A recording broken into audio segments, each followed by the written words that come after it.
Venice is in mourning today after 21 people died when a bus plunged off a bridge and caught fire after landing upside down on railway tracks below. It's being reported that formal talks on Ukraine's accession to the EU could begin in December, with a progress report due before that in November.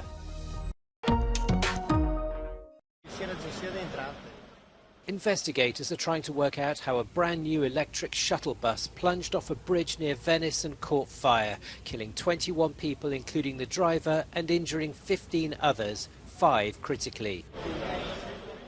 The bus had collected its passengers from a campsite across the lagoon from the main city. L'autobus che, come avete visto, è collassato, insomma, è uscito fuori di strada da un'altezza di oltre 10 metri, è un autobus elettrico a batterie per cui ha preso fuoco, per cui si sono trovati tutti, insomma, le persone dentro l'autobus anche con le fiamme, avvolti dalle fiamme.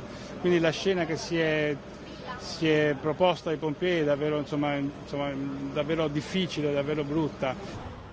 Foreign tourists were among the victims. As efforts to confirm their identities continued, the mayor of Venice declared the city was in mourning. The injured are being treated at 5 different hospitals in the region. Firefighters worked until dawn to clear the wreckage. Traffic now slowly passes the spot where the bus burst through a guardrail and a rusted fence as authorities work to determine the cause. Locals say the overpass was more than 60 years old, but they had never heard of any crashes like the one last night. Our correspondent Georgia Orlandi has more. Italian police confirmed that some of the passengers who were on board that bus that fell over 10 meters from an overpass near Venice were foreign tourists from various nationalities. Venezia police confirmed that among the injured were Ukrainian, Spanish, French, Austrian and German nationals. Now we know that 21 people died and 18 were injured after that bus plunged from an overpass near Venice on Tuesday evening, although the death toll is likely to rise given that some of the passengers' medical conditions have been described as serious. Now, the cause of the accident remains unclear. Initial reports had suggested that the electric bus caught fire as it hit some overhead power lines as it was falling to the ground, although firefighters and local authorities ruled it out, saying that the bus caught fire as it hit, once it hit the floor. Now, one line of inquiry is that the accident might have been caused by the driver suddenly becoming unwell, so authorities will have to look into that. And footage shows that the overpass is equipped with an old and thin metal guardrail, so authorities will have to establish whether or not that might have contributed to the accident as well. Giorgia Orlandi for Euronews in Rome.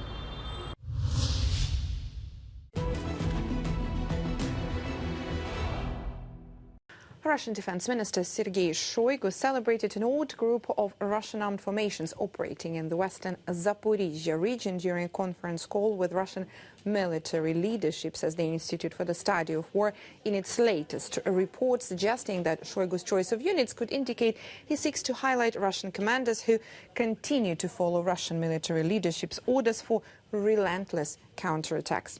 The Institute for the Study of War says while it is possible that Shoigu simply wanted to celebrate only few formations, he may have highlighted some of these formations for political reasons. Some Russian news bloggers recently indicated that Russian commanders are increasingly facing a choice between either wasting their troops in counterattacks to hold tactical positions or standing up to the Russian military command by retreating to previously prepared positions and thereby risking their careers. Some of the formations Shoigu highlighted have been consistently counterattacking on the Robotyne-Verbovo line to their detriment.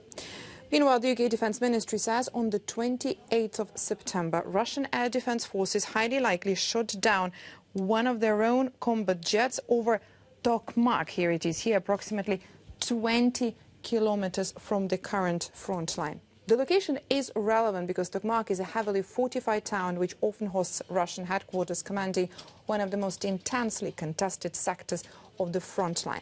These headquarters would typically be protected with dedicated short and medium-range air defense systems, and these are almost certainly held at very high readiness as Ukraine continues to conduct effective deep strikes against such locations.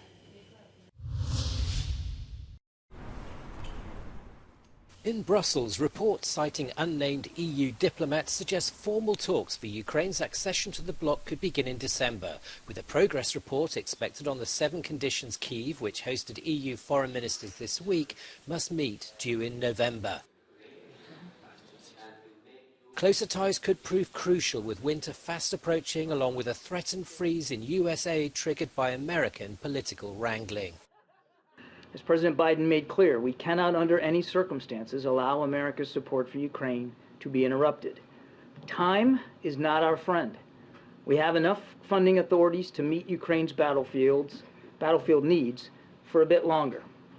But we need Congress to act to ensure that there is no disruption in our support. And underlying the need for that support, the ongoing threat of a nuclear disaster at Europe's biggest nuclear power plant. Russia released pictures of the latest and 12th International Atomic Energy Agency tour of the Zaporizhzhia plant, which is in Russian hands. It's enlargement time. The idea of making the EU bigger has been gaining momentum since the start of the war in Ukraine. And it will now be one of the main topics at 2 consecutive summits of European leaders this week in Granada, Spain. Western Balkan countries, which have already been in the queue for decades, and newcomers like Ukraine and Moldova have stepped up pressure on the bloc, as they look to join the club as soon as possible. But before the EU grows from being a 27-member union to more than 30, nearly everyone agrees that some things have to change. But there will have to be a reorientation of the big spending priorities on agriculture and cohesion, because obviously Ukraine, if it came in without any change, would eat up most of the budget, and that will not be acceptable to many member states. So there will have to be a difficult negotiation in terms of the budget, who pays in, who gets what the priorities will be. He adds that previous rounds of enlargement missed the opportunity to reform the current unanimity vote to avoid vetoes in key topics like foreign affairs. And it's an idea that the larger EU countries share as well. In a recent report on enlargement by France and Germany, it highlighted exactly this. The text also proposes creating different levels of membership. But for this Romanian MEP, belonging to the EU should mean the same rules for everyone. We need to be very careful in not having second-hand countries within the European Union, because I heard a lot of talk here in Brussels as well about the idea of having, first-grade countries, maybe the old countries, and then newer countries to be like second-hand countries, and it's a very bad thing and it's a very bad idea. Whatever the outcome in Granada, EU accession is a long and tedious process. And faced with an already difficult task when it comes to member states voting, leaders will have a difficult decision to make on whether they move ahead with enlarging an unreformed Europe, or one which is eventually reformed, but likely leaves candidate countries waiting even longer in the wings.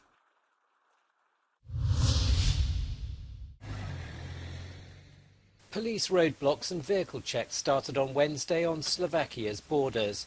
Poland, Austria and the Czech Republic have all reinstated border controls. All 4 countries are in the Schengen zone, but fears that people smugglers could be abusing friction-free crossings from country to country have prompted a crackdown. And it didn't take long to yield results. Právě po započetí akce jsme tady zachytili skupinu 19 migrantů, 16 mužů, 3 děti. Jsou v dodávce s polskými SPZ. Bohužel, než hlídka přiběhla k vozidlu, policie, která byla zde a vykonávala zde výkon služby, tak řidič, zároveň převaděč, ten zmizel tady vlastním porostů, zatím po něm pátráme. The smugglers evade justice while the Syrian migrants are detained. Enhanced border checks in the Czech Republic are scheduled to last until October the 13th. But an extension to the measures has not been ruled out.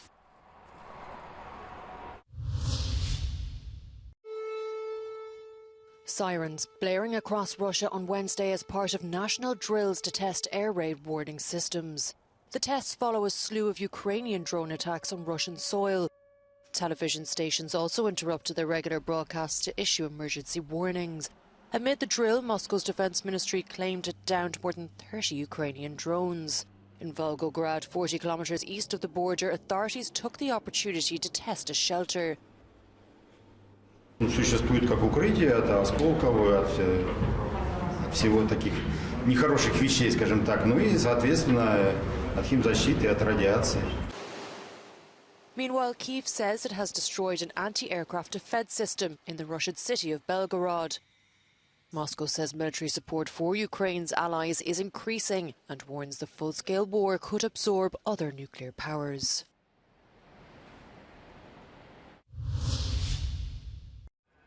"14-year-olds living in England today may never be able to buy a cigarette by the time they reach adulthood. That's because of a new proposal set forth by the UK's Prime Minister Rishi Sunak. The law could make it an offence for anyone born on or after the year 2009 to be sold tobacco products.